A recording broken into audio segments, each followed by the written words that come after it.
well done in completing your first week of my 25 days of Stretchmass. I hope you found a few stretches you maybe haven't done before, or I've given you maybe a fresh perspective on stretches you've done but maybe weren't feeling in the same way or in the right place. So I'm going to make the whole of the second week about floor-based stretches. So you don't have to stand up and stretch and be very active. You can lay down on the floor and relax. So week 2 is about getting down on the living room floor and just spending some time stretching, boosting yourself out. So just use the stretches. There are options for all of these, which if you ever look through some of my videos, there are plenty of options. But have fun. Day 8, 25 days Stretchmass. We're going to do hamstring stretch. There are several options for this, but I'm going to teach you the floor-based stretch. So you're going to come down onto the floor, relax onto your back. Now, if you need to, you can use a towel, you can use a yoga band, or you can use your hands. Straighten the leg to the ceiling, hands around the back of your hamstring, the back of your thigh. Just relax the leg, relax your shoulders, and gently pull it towards your chest.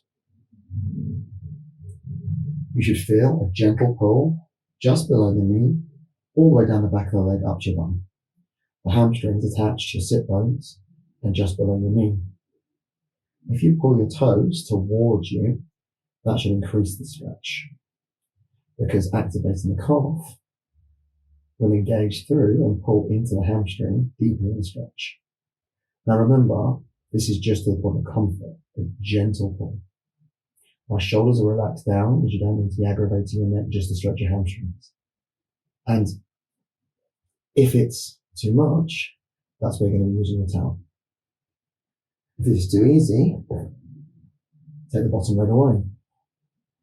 Drop through the pelvis, relax up. Or if you want to, take your hands up a little bit higher. You can have your hands on your foot if you'd like to. And if you can see, I've got a slight bend on my knee because I'm cold, I haven't warmed up. So I'm keeping the stretch just into a comfortable range. Obviously, ideally, I'd like your leg long, straight, with toes drawn. But if you need to, soften the stretch. It'll bring it more into the tendon and more up into the insertion by the sit bone.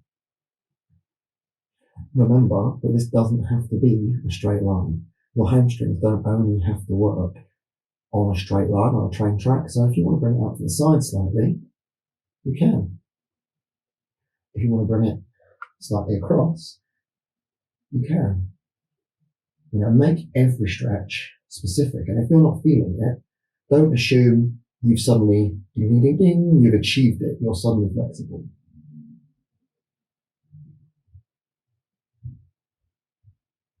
Adapt the stretch for you. If this is too much, I suggest you try the sitting option.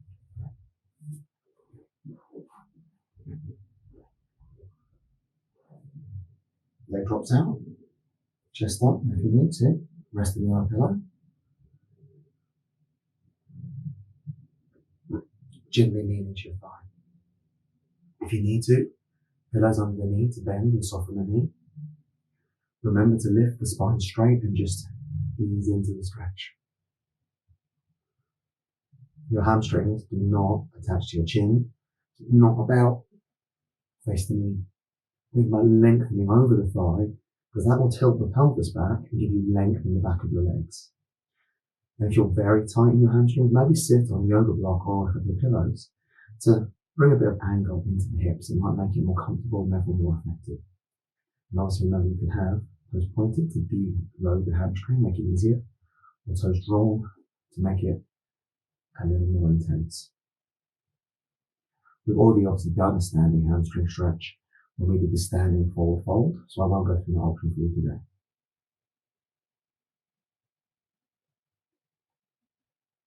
Day 9,